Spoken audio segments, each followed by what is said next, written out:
Hello friends, welcome to Weekly Indo-Canadian News. I am here with the most interesting news this week. So here we are, the news with a difference. This part of the news is brought to you by Smart Marketing and Video Advertising, a smart message in a smart way. The Sari Khalsa Day Parade, organized by Gurdwara Sahib Dashmesh Darbar, was attended by more than 300,000 attendees of all cultures and regionals that came together to celebrate that great event. Celebrating the 18 years of the event, the organizers said the attendance was record-breaking. The procession features of 18 floats representing local Sikh schools, community groups, humanitarian organization, and a float carrying Holy Book of Sikhs, Shri Guru Granth Sahib. This event exemplifies the enthusiasm, hospitality, and volunteerism. It also has been mentioned there that around 100,000 pupils also participated in the downtown Khalsa Day Parade. If Canadian healthcare is moving towards privatization, a new study lays out detailed recommendations for tackling the BC's growing surgical wait times, now among the longest in Canada.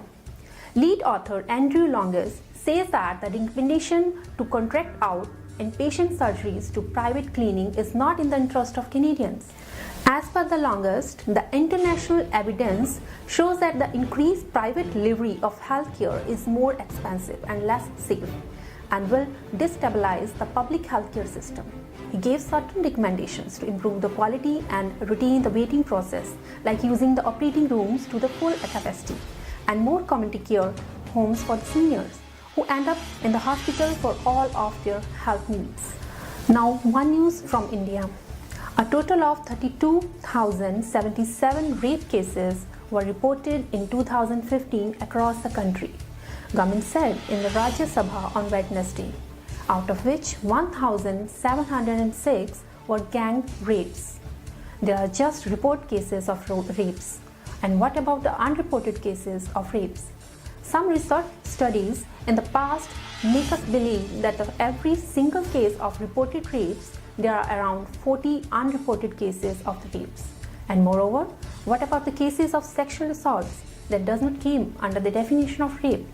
Moreover, in an investigation by an Indian newspaper, it was found that a rape accused in the Indian capital has an 83% chances of being freed by a court, thanks to the poor handling of forensic evidence and the lack of an effective witness protection program. The picture is really horrible. Chief Justice of India, Mr. T.S. Thakur, became emotional when he talked of 38 million pending cases in India in Indian courts and their ever-growing numbers. He blamed central and state government for all this. He said that there is no increase in the number of judges even after many recommendations. Out of 16 pupils selected as Deputy Superintendent of the jail in Punjab by the Public Service Commission, 13 refused to join, citing poor working conditions and lack of infrastructures for the job. It must be mentioned here that 9 of total 16 posts were from the reserved categories. Moreover, these deputy superintendents in jails will get rupees 10,000 less in their pay as compared to their colleagues in the police. And now, move to the story of the week. As many as 116 farmers have committed suicide due to the agrarian factors so far in 2016 in India, and with maximum cases reported in Maharashtra, followed by Punjab. Parliament was informed on Tuesday.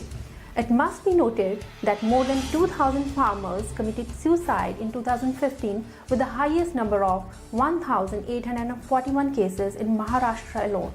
Although these are the suicide with the agrarian factors clearly come on the front, but in many cases the suicidal deaths is tried to link with the other factors. The crisis is very severe, beyond the expectation of all of us. What the comments are doing, if any sincere step was taken to save the Indian farmers from the clutches of many lenders? Sadly, these suicides clearly shows the future of Indian farming and the farmers.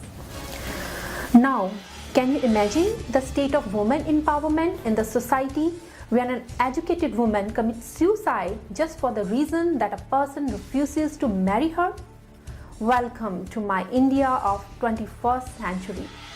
Yes, an assistant professor in the Department of History in an Indian university committed suicide for this reason, and that her family members had to suffer agony in the hands of the community after a marriage was broken. Now move to the entertainment. Salman to be India's goodwill ambassador at Rio's Olympic.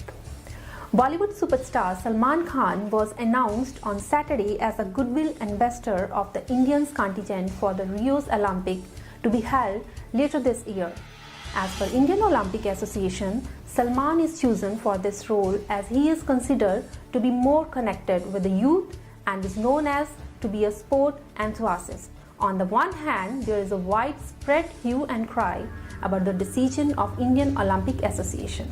But to the surprise of Mr. Khan, his ex-girlfriend Aishwarya Rai Bachchan has came forward in this sport saying that this hard work must be recognized. It has been general assumption that married women are less stressful than unmarried ones. But a new research shows that widows suffer less stress and frailty than women whose husbands are still alive. As per this study by the University of Padova in Italy, the position of men is totally opposite, as they suffer negative consequences if their wives die. As per the study, married women find their roles more restrictive and frustrating, and enjoying more freedom as a widow. As per a research study, fruits and vegetables lower risk of heart attacks. A diet high in fruits, vegetables, fish and unrefined foods lead to a lower risk of heart attacks and strokes in people who already have heart diseases, according to a study conducted in 39 countries. If you eat more of these foods in preferences to other, you may lower your risk of heart attacks. So, thanks for watching us, friends. If you have missed any of our session or watch more interesting entertainment, business or sport news, visit our channel. See you next week with more interesting and entertaining news. Till then, goodbye, stay safe